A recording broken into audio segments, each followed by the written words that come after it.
5, 4, 3, 2, 1. Ouais. Bonjour Anaïs. Bonjour Grégory.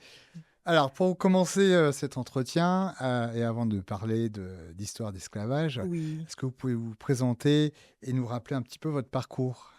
oui, bien sûr, je suis Anaïs Gernidos, je suis originaire de la Martinique, je suis installée au Havre depuis maintenant plus de 50 ans. Je suis arrivée ici après le bac pour les études et je ne suis plus jamais repartie, contrairement à ce que je m'étais promis en fait. Voilà. Ouais, c'est la Normandie. La Ouais. Normandie m'a conquise. Après avoir beaucoup pleuré hein, du fait de l'exil et du fait justement du climat, des conditions météo qui ne sont absolument pas les mêmes. Donc je suis de formation initiale, je suis travailleur social et j'ai travaillé dans des institutions accueillant des enfants en difficulté. Ensuite, dans le champ de auprès dans un centre d'hébergement qui accueillait les femmes battues. Et pour terminer, et ça a été le gros de ma carrière, j'étais cadre socio-éducatif dans une institution qui accueillait des personnes handicapées mentales. Donc j'étais dans le champ je travaillais dans le champ de la psychiatrie en tant que cadre socio-éducatif en lien avec le centre Pierre-Janet.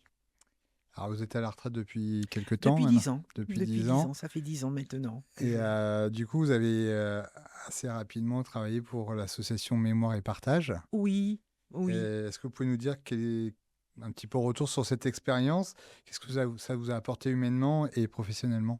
Parce qu'en fait, je faisais déjà un travail en lien avec la transmission. La transmission et l'idée de rassembler les gens.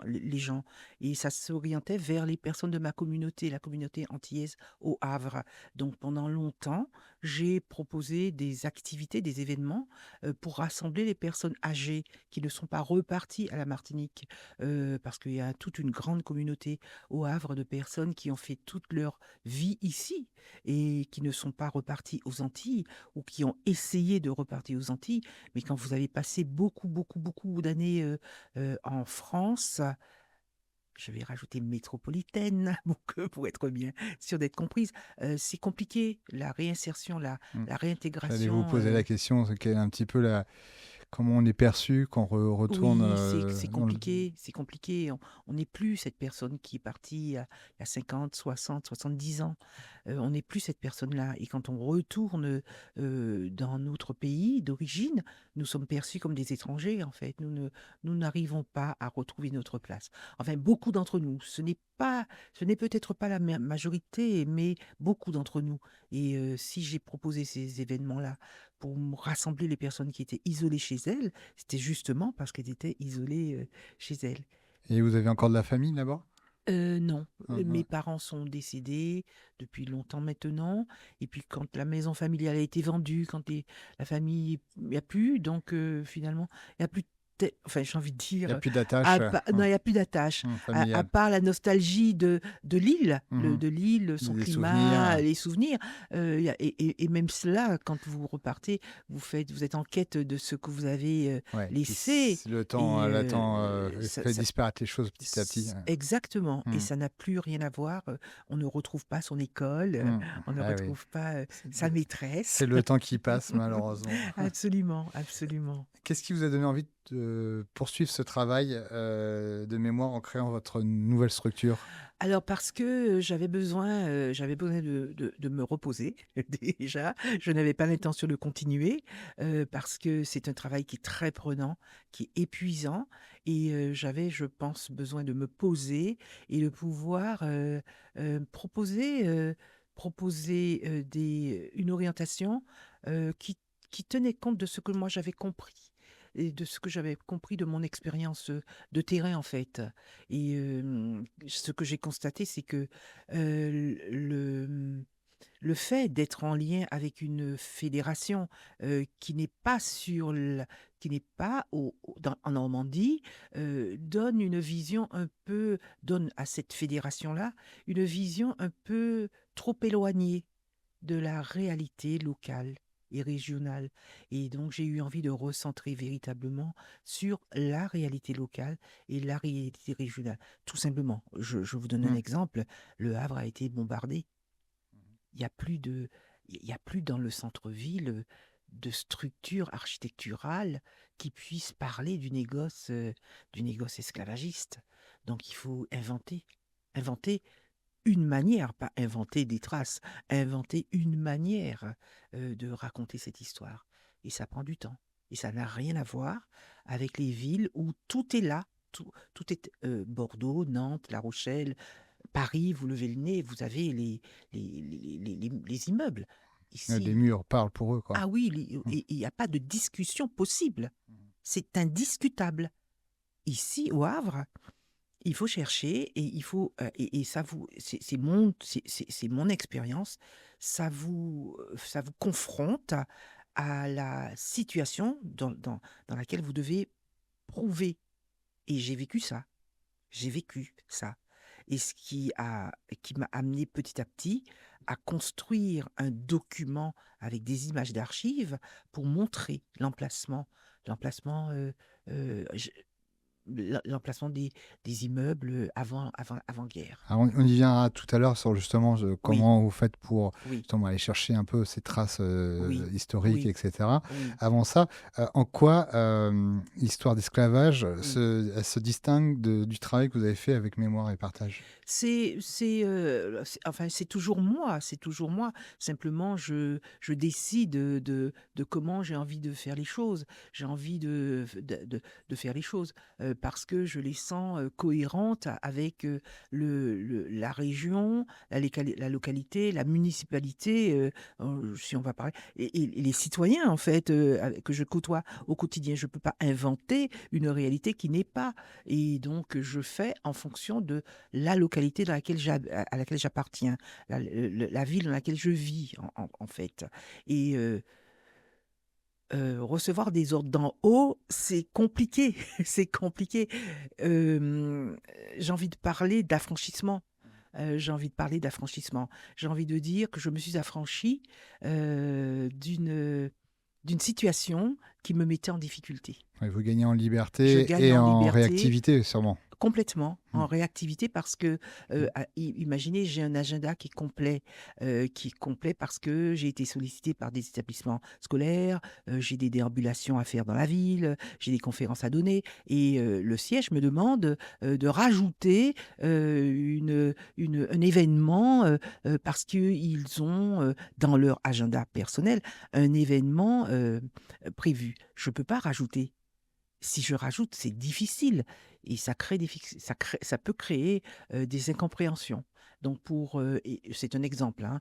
Donc je pense que pour éviter, cette surcharge et me sentir tout à fait sereine parce qu'il y a besoin de sérénité aussi.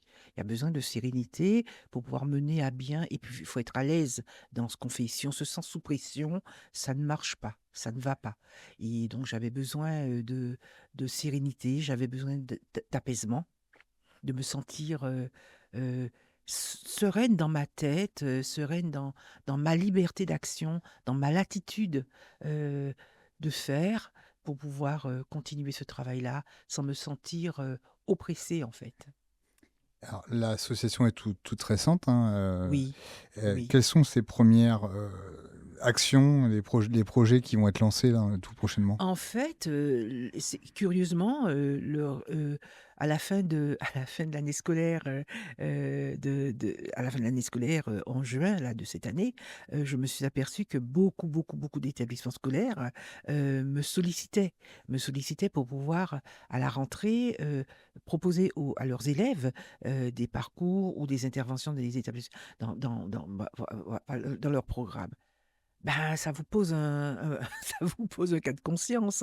Vous avez un savoir, vous avez une connaissance, vous pouvez pas la garder pour vous parce qu'elle ne vous appartient pas, combien même ce soit vous qui ayez, compilé, hein, toutes ces connaissances en allant dans les archives ou en lisant, hein, les ouvrages des historiens et et des archivistes, enfin des personnes qui ont travaillé sur ces questions-là. Mais cette connaissance-là ne vous appartient pas. Vous ne pouvez pas la garder pour vous. Donc vous devez la transmettre. Et donc je me suis remise au travail à la rentrée, mais à mon rythme.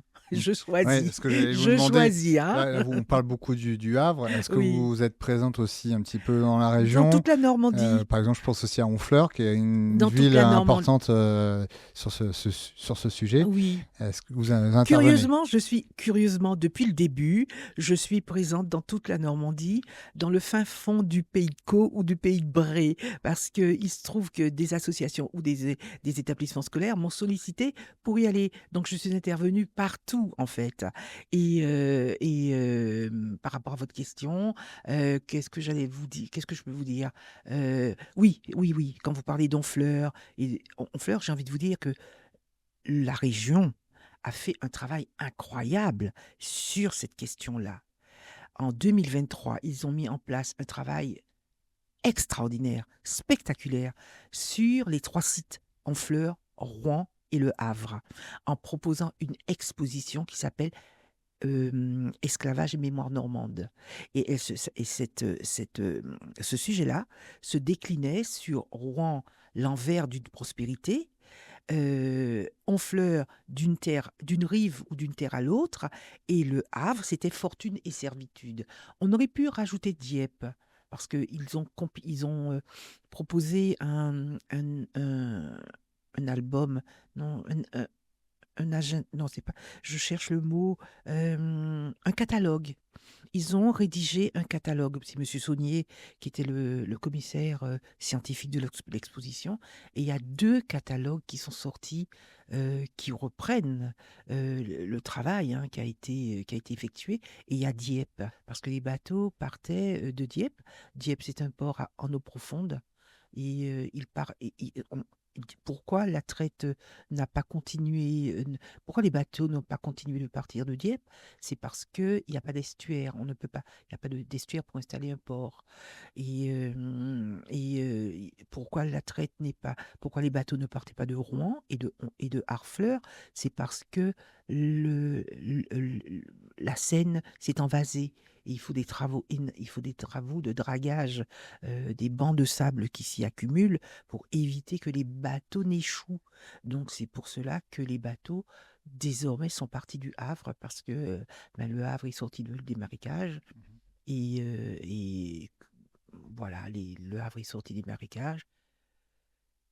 Le Havre, c'est un port en eau profonde, donc il y a un estuaire qui remonte vers Paris, donc c'était beaucoup plus simple techniquement peut-être de faire partir les bateaux Oui. du Havre. Et puis vous me parliez l'autre jour là, de justement l'histoire du Havre, de François Ier, de Oui. son cousin espagnol. Oui, bien sûr, bien sûr. Il y a toute une histoire autour de cela. On n'imagine pas on n'imagine pas quand on n'a pas été se renseigner, on n'imagine pas que les souverains à cette époque-là se menaient une guerre intestine terrible pour pouvoir conquérir le monde. Et à partir des découvertes des découvertes entre guillemets de Christophe Colomb.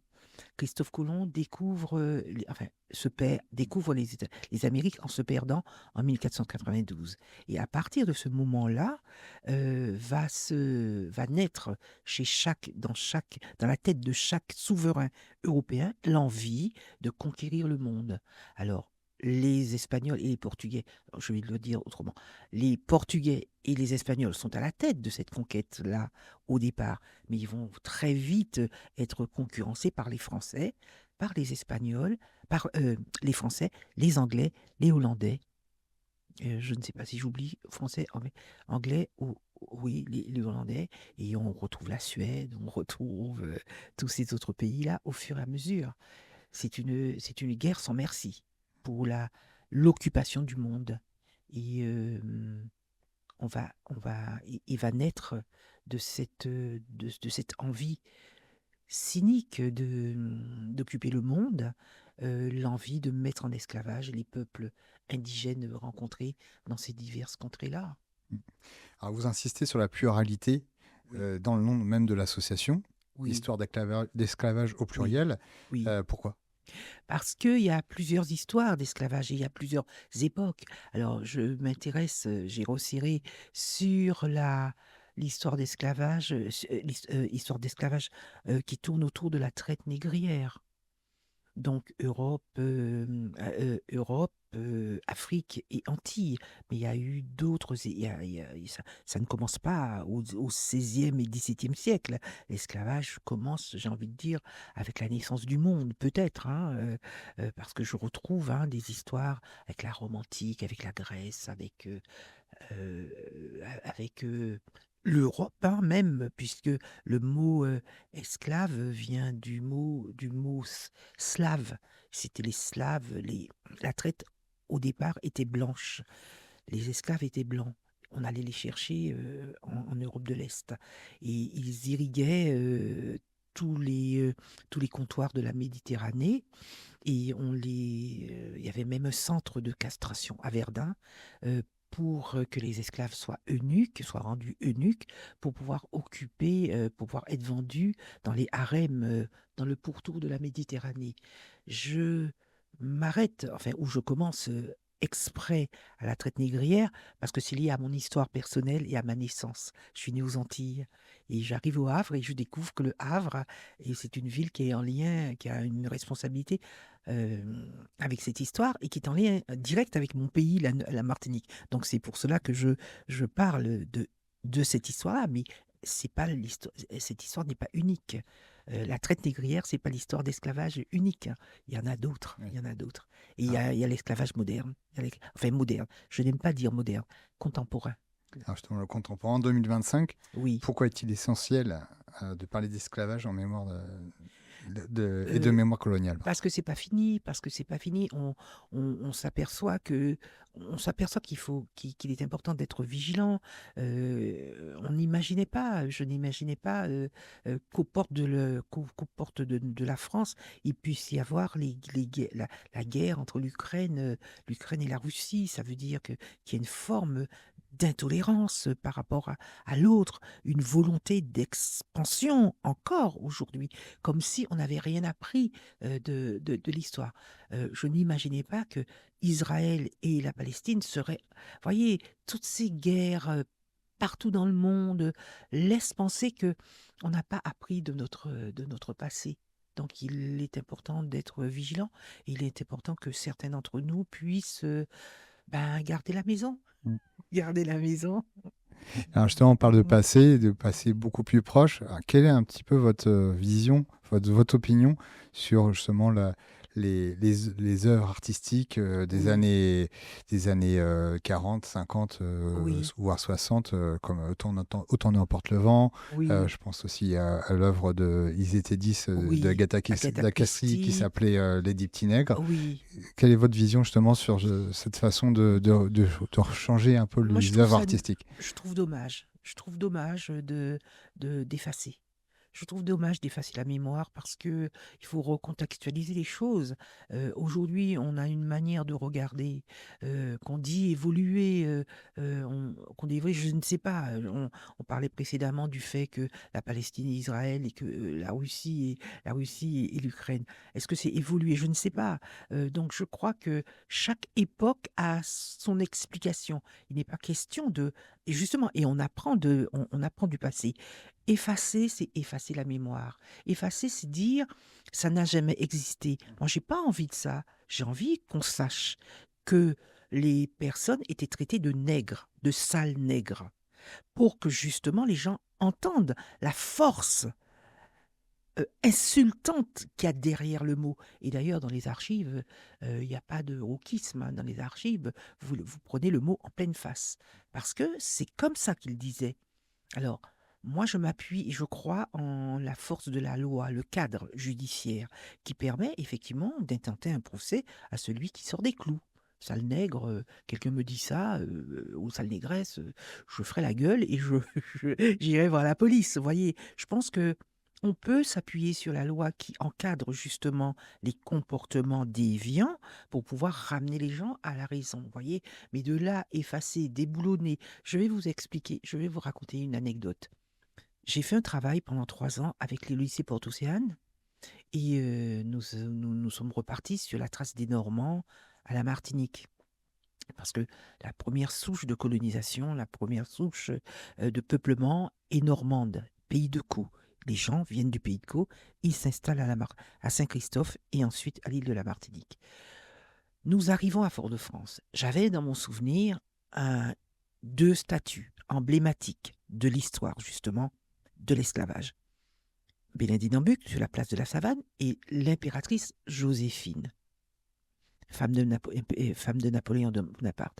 Quelle ne fut ma déception quand j'ai voulu montrer aux élèves à quoi ça ressemblait, à quoi ressemblaient ces personnes-là. Elles avaient été déboulonnées. Je ne porte pas de jugement sur les activistes martiniquais qui ont choisi cela. C'est leur combat, ils savent pourquoi ils le font. J'ai trouvé dommage, pourquoi? Parce que justement, nous venons, les petits Havrais qui m'accompagnaient et moi-même, qui vis ici depuis plusieurs années, nous sommes victimes du manque de traces, parce que notre ville a été effacée, bombardée. Et pour parler de l'histoire de la colonisation et l'histoire de l'esclavage, c'est difficile pour nous de montrer à quoi ressemblait une maison de négoce, la richesse. Il n'y a pas. Alors vous arrivez à la Martinique, eh ben, il y a pas. Bénédicte Nambuc, il est vraiment venu à la Martinique. Alors donc, nous sommes allés à la ville, à la ville de Saint-Pierre, et à partir de la ville de Saint-Pierre, nous avons pu expliquer aux élèves pourquoi la ville s'appelait Saint-Pierre. Parce que Bénédicte Nambuc s'appelait Pierre Bénédicte Nambuc. Il a débarqué dans la ville de Saint-Pierre, et la ville porte son nom. Donc, je pense que c'est important de pouvoir s'appuyer sur des traces visibles pour expliquer, parce que c'est indiscutable. C'est indiscutable. Lorsque vous effacez, ça ouvre la polémique. Oui, mais tu comprends, c'était peut-être pas. Non, il y a Bénédicte Nambuc en plein dans la savane. C'est pas peut-être pas, il est là. Alors, effectivement, au bout du quai à Fort-de-France, il y a une plaque. Il y a une plaque sur le quai, au bout du quai. Et sur la plaque, c'est noté qu'à cet endroit ont été débarqués des esclaves vendus par des Havrais, par des Diepois, par des Rouennais et par des Honfleurais. Les élèves, ils étaient choqués. Ils se sont penchés, ils ont lu la plaque, ils ont dit: Ah, la honte! Il y a notre nom sur la plaque, il y a le Havre marqué. C'est indiscutable. Vous voyez, c'est mon expérience qui me fait comprendre qu'il ne faut pas effacer. Alors justement, comment réagissent ces jeunes de génération lorsqu'on aborde ces sujets-là? Ben, Vous écoutez, l'avez un peu évoqué là, mais ils prennent en main. J'ai été agréablement surprise de la manière dont les jeunes se sont comportés justement par rapport à l'effacement. Le fait qu'il n'y ait pas de traces de cette histoire au Havre, je suis intervenue à la demande de leur professeur de géographie, je suis intervenue dans leur classe et je leur ai montré les documents que j'avais, et on a commencé à parler des noms des personnes qui avaient participé, des Havrais qui avaient participé au commerce triangulaire. Leur lycée est dans la rue Jules Mazurier. La rue Jules Mazurier, c'est une rue emblématique du commerce triangulaire. Ils ne le savaient pas. Ils se sont emparés de cette découverte-là, et ils ont interpellé la ville du Havre. Et c'est M. Gastine qui est venu. Et M. Gastine a accompagné notre réflexion, a accompagné la réflexion de ces jeunes-là. Et la ville a entendu. Ça a débouché sur quoi? Sur une j'ai envie de dire, un complément d'information. La ville a choisi de compléter l'information en rajoutant, pas en enlevant, en rajoutant en bas des plaques de rue qui portent le nom de Degris Havrais. Ils ont choisi de rajouter une plaque avec un flash code. Donc vous avez l'information écrite et vous avez l'information audio. Vous flashez le code et vous avez l'histoire des négriers. Et ils sont allés beaucoup plus loin que ça. Ils ont rajouté des plaques portant le nom d'abolitionnistes.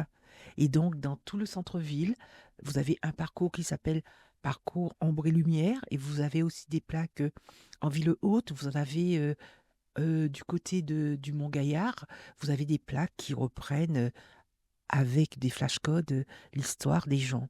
Et on a rendu visible, voyez, parce que notre ville souffre d'un déficit justement de traces. Alors justement, euh, est-ce que vous pensez que la France a encore des tabous à lever sur cette période de son histoire? Énormément, énormément. L'histoire est raide quand même. L'histoire de l'esclavage et de l'expansion coloniale, elle est extrêmement violente. Elle s'est faite dans le sang, dans la prédation sexuelle, dans le fait de s'emparer de richesses, de richesses pour faire au profit de puissances qui n'étaient pas l'Afrique, qui n'étaient pas les autres pays considérés comme inférieurs. En plus de ça, considérer des peuples euh, assassinés parce que considérés comme inférieurs. Donc je pense que tout cela c'est consigné dans les archives militaires, c'est consigné dans les archives nationales. Je pense que beaucoup d'archives sont classifiées parce que le contenu est tellement violent, tellement violent. Le peu je lis des livres pour pouvoir construire mes interventions. J'ai notamment lu, il y en a un il y en a même deux qui m'ont vraiment choqué par leur contenu. Et l'historien qui écrit, c'est Marcus Rediker, il met en garde il met en garde le lecteur. C'est terrible, ce qui est écrit est terrible. Il y a le détail de la manière, un détail par exemple, un détail, et il met en garde les lecteurs parce que il va décrire la réalité de manière crue. Un capitaine de navire négrier, pour éviter d'être débordé par des révoltes à bord, il va faire un exemple.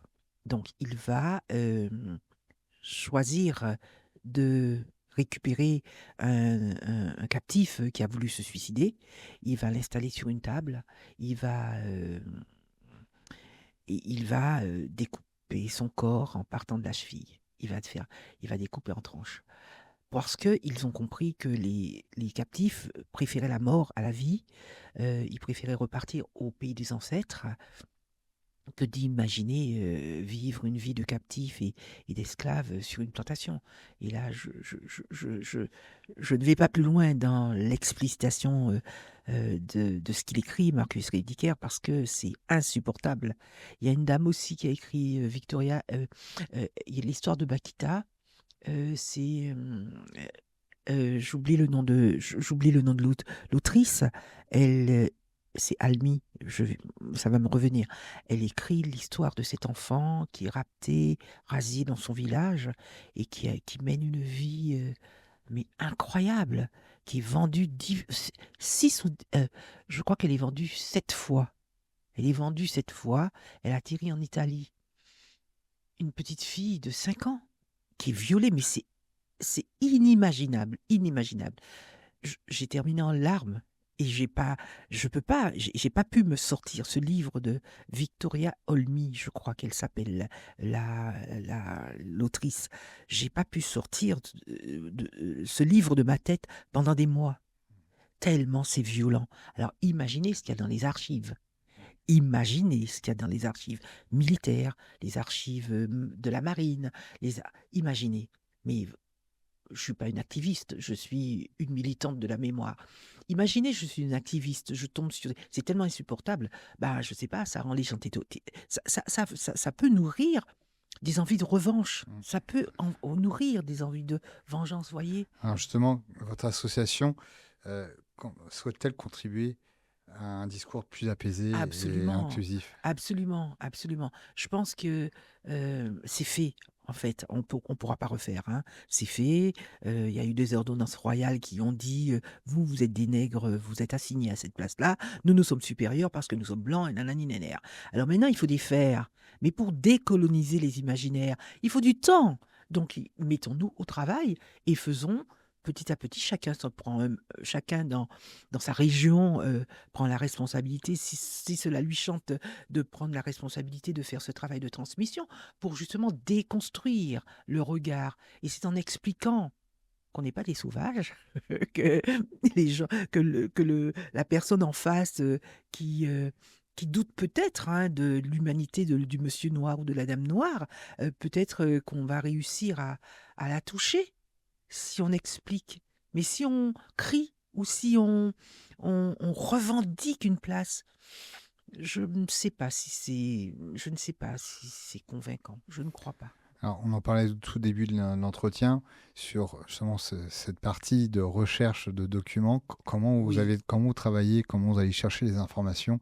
Parce que voilà, c'est des choses que vous oui, inventez pas. non, Vous non, allez non. vous Il y a les... informer. Oui, bien sûr, il y a les archives, il y a les archives, il y a les archives, il y a les livres, et je remercie beaucoup Monsieur Éric Saunier hein, du travail qu'il a fait au départ avec l'Université du Havre. Je me suis beaucoup appuyée sur ses écrits, sur un document qu'il fait sortir de manière mensuelle, je crois, qui s'appelle La route du philanthrope. Et je me suis nourrie de ça. Je me nourris des écrits des historiens. Monsieur Saunier, Monsieur Tom-Hugo Couvé, ce sont des historiens à vrai. Monsieur Édouard de Laubette, il y a Monsieur Pétré Grenouillot, il y a, qu'est-ce que j'ai lu d'autre? J'en ai beaucoup lu pour nourrir ma compréhension. Parce qu'en fait, les Noirs n'avaient pas le droit de lire. On ne- on- Dans le Code noir, il était, ins- il était déclaré que il n'était pas autorisé d'instruire les Noirs, hormis les baptisés, hein, les baptisés, il leur donnait un prénom. Mais la lecture, l'écriture, comme ce sont des moyens de puissance, ça vous donne du pouvoir. Que de savoir lire et écrire, ça vous donne du pouvoir.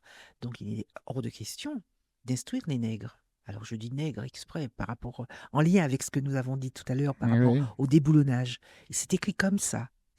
J'ai apporté mon code noir. Je pourrais vous montrer les articles où c'est formellement écrit. En dehors du code noir, il y a eu des ordonnances qui ont encadré l'assignation du noir à une place inférieure.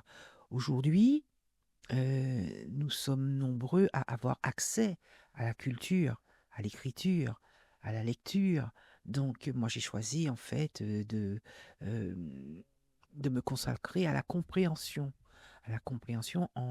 en m'appuyant sur les écrits de Monsieur Saunier, je vous disais tout à l'heure, mais pas que, Monsieur Éric Noël, ils sont beaucoup d'historiens à avoir travaillé sur cette question. Et tout ce que je trouve dans les archives ou dans les livres, ça résonne forcément avec mon histoire, puisque je suis arrière-petite-fille d'esclave. Et quel ne fut le choc lorsque je découvre sur un site, enfin, lors d'une rencontre, j'ai rencontré le président de l'association du CM 98. Et ce monsieur-là, il a fait avec ses équipes un travail de recherche approfondi dans les archives et dans les archives d'état civil. Il a collecté tous les actes d'individualité des affranchis, qu'ils soient martiniquais, réunionnais, guadeloupéens, guyanais, et il a collecté tout cela, il a mis cela en ligne pour que les arrières petits-enfants ou enfants d'esclaves, nous puissions savoir d'où nous venons. Donc en fait, cette envie de comprendre est venue du fait que je sois concernée dans ma chair, dans mon ADN, par cette histoire-là. Et les livres écrits par les historiens, les universitaires, me servent de boussole en fait. Mais comment vous dire, c'est une vision européenne, eurocentrée. Ma vision, elle est caribéenne, puisque je suis la descendante de gens qui ont été déportés. Alors caribéenne, mais pas de manière rétrécie, de manière large, puisque je suis aussi une métisse. Dans mon ADN, il y a l'Afrique, mais il y a aussi l'Inde. parce que ma grand-mère était indienne, parce que cette histoire dans la Caraïbe s'est organisée en plusieurs temps. Il y a eu la déportation de, de peuples massivement africains au moment de l'abolition de l'esclavage. On est là en 1848. Les esclaves noirs, enfin les personnes esclavisées noires africaines, elles sont affranchies, mais il faut de la main-d'œuvre. Ils vont décider quoi? Les colons, ils vont décider de faire venir des contractuels, des personnes sous contrat. Ils vont les faire venir de l'Inde, le pays. Et donc, ces personnes, en 1854, elles vont, 63, 62, 63, pardon, elles vont remplacer la main-d'œuvre servile africaine. Et donc, dans le lot, il y avait mon arrière-grand-mère. Et Alors, justement, vous parlez de votre histoire. oui, Vous avez travaillé sur le sujet depuis oui, maintenant plusieurs années. oui. Est-ce que vous avez déjà songé, vous, à l'écrire? Bien sûr, bien sûr, bien sûr. Beaucoup de gens me le demandent et je vais y songer. J'y songe très, très, très, très sérieusement. Alors j'ai commencé avec une équipe, une compilation, une forme de travail de compilation de tout ce que je sais. Et en fait, je tourne tous les mercredis une petite capsule vidéo où je raconte l'histoire du Havre, l'histoire de la Normandie, mon histoire, en lien avec ça.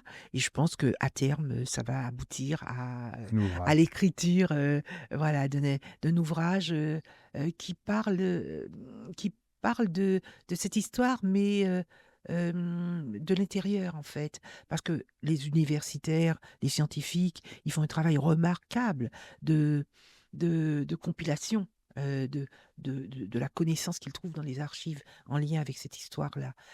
Maintenant, il est important qu'on entende notre voix VOIX, VOIX, notre voix et notre voix est en lien avec notre ressenti, parce que c'est quelque chose. Être noir, c'est un ressenti. Alors c'est une couleur de peau, mais pas seulement. C'est aussi une manière d'être au monde en lien avec cette histoire justement. Et c'est pas forcément simple. Est-ce que aussi, comme vous rencontrez beaucoup de jeunes, d'ailleurs vous aviez, lors de la dernière cérémonie, Oui, euh, demandé à ce que des jeunes du hack football vous accompagnent, oui. est-ce que justement il y a aussi de votre part vous trouvez le besoin aussi de raconter l'histoire à tous ces jeunes qui sont français, Oui, mais oui. qui ont cette histoire derrière eux? Votre question résonne parce que j'ai des enfants métis et ils ne se vivent pas de l'intérieur comme moi je me vis. Moi, je suis résolument caribéenne, mais je fais même pas exprès de me dire je suis résolument caribéenne. Je suis caribéenne parce que j'ai été socialisée, nourrie à la banane jaune, à la canne à sucre, qu'est-ce que je pourrais, au mangue et au citron vert. Enfin, il y a des odeurs, il y a des odeurs, il y a des couleurs. Ça, c'est enregistré dans votre mental. Et ça fait la personne que vous êtes. Mes enfants, ils sont nourris au camembert. Au Kellogg's et... Mais voilà, exactement, exactement. Donc tout ça, ça construit votre identité, mais pas seulement en fonction de votre couleur de peau, en fonction de votre environnement culturel. On appelle ça l'éthologie, je crois, hein. On est le produit de son environnement. Et effectivement, il y a un contraste terrible entre la couleur de peau et la manière dont vous vivez et la manière dont les gens vous perçoivent. Alors, lorsque mon fils me dit, je suis un pur produit normand, un petit frisé basané qui vous dit ça, vous restez un peu croix, j'ai envie de dire. Si tu veux, mon fils, si tu veux, mais il faudra que tu travailles bientôt parce que je pense que ça ne peut pas se résumer. On ne peut pas se résumer. Je pense qu'il faut être conscient parce que, l- parce que ça peut arriver. Je ne lui souhaite pas, hein, ça peut arriver que des personnes vous ostracisent du fait de votre différence. Alors, on parlait de collaboration, notamment avec le HAC. Est-ce qu'il Oui. y a alors, il y a de la collaboration, elle avait lieu pendant la cérémonie où les jeunes Oui, et portaient ça les continue, drapeaux et ça de continue. 5 femmes, hein, c'est Oui, c'est ça? ça, les femmes marronnes. Et ça Et, continue, hein, ça oui. continue parce ils m'ont interpellé à la rentrée, dès la rentrée de septembre. Ils m'ont sollicité et nous avons fait le tour nous avons fait Ambulation, déambulation oui. ensemble sur justement cette question-là. Et nous n'avons pas pu aller au bout de la début déambulation. Nous sommes restés 2 heures, peut-être. Alors, nous avons fait un petit peu au pied de la statue de François Ier et ensuite, nous sommes allés à l'étape des Étoupières. Il y a une rue des Étoupières. Tellement ils avaient des questions. Tellement ils avaient des questions. Et il y en a un qui a ouvert le bal avec des questions sur Dumas, sur le général Dumas. C'était incroyable, incroyable l'identification, si vous voulez, et les interrogations que ça suscite en eux, hein. Vraiment, vraiment. Alors, on continue le travail avec le HAC. On a un chantier avec le Collège des Ormeaux. Le Collège des Ormeaux qui a sollicité aussi en début d'année. Et nous allons travailler certainement en vue de la cérémonie du 10 mai, parce que c'est l'intention de la professeure d'histoire. Et nous avons un volet aussi avec le lycée professionnel Jules Le Seine, qui fait de la cuisine. Ils préparent les enfants, enfin les élèves au CAP cuisine. Et la professeure d'histoire m'a demandé de leur expliquer la provenance des produits. Mhm. Le sucre, le La café, cannelle, la cannelle, la vanille, le chocolat. Alors le sucre de canne, oui. Oui. ça tombe bien parce que nous avons une magnifique serre tropicale dans les jardins suspendus du Havre Mhm.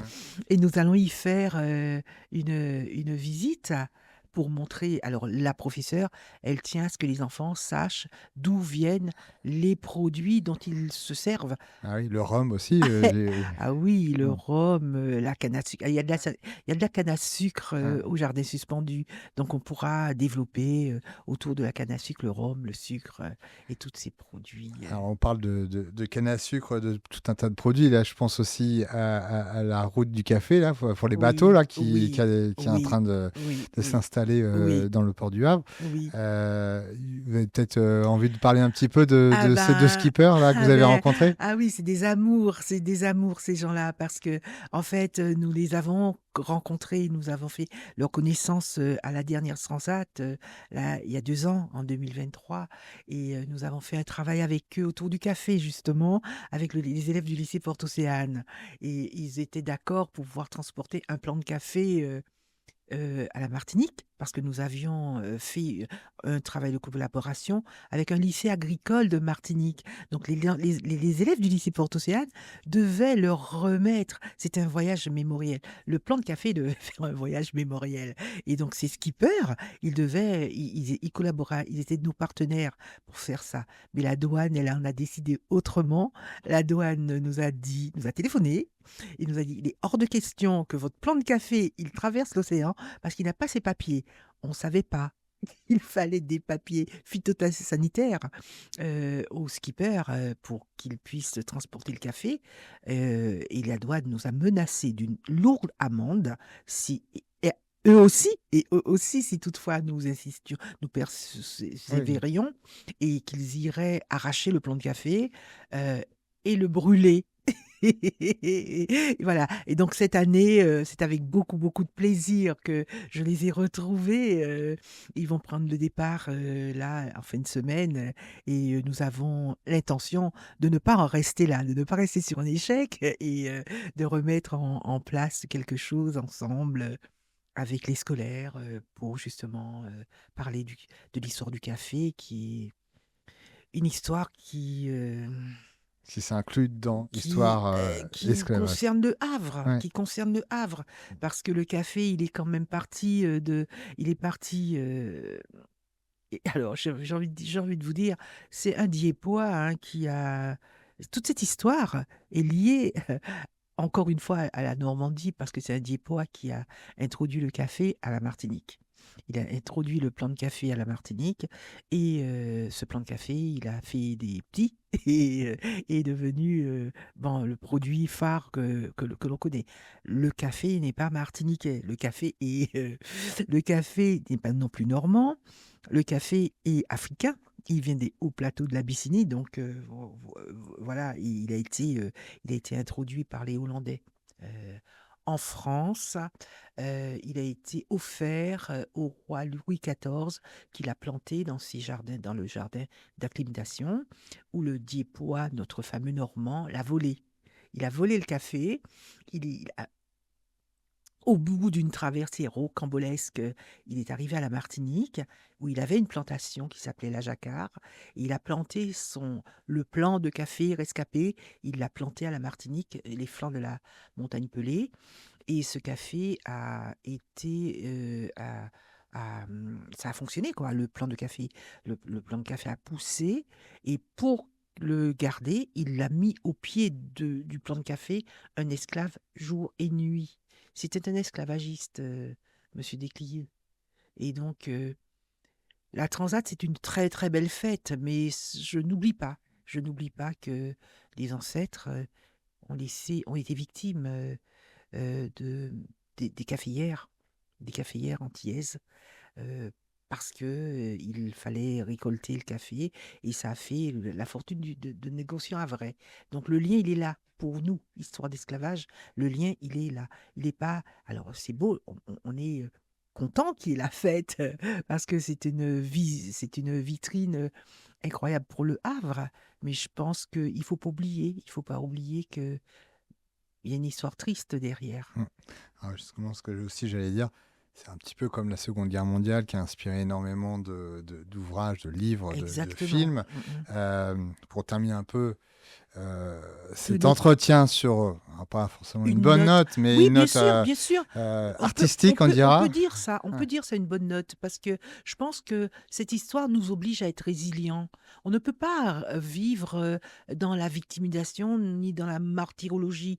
Il faut en faire quelque chose. Et moi, j'en tire une force, Mm. voyez. Et donc, je n'oublie pas que les ancêtres sont tombés dans les caféières de Monsieur Desclieux et que le café a fait la fortune des négociants havrais. Il n'empêche que je suis très heureuse que mes compatriotes soient skippers, et c'est ça la résilience.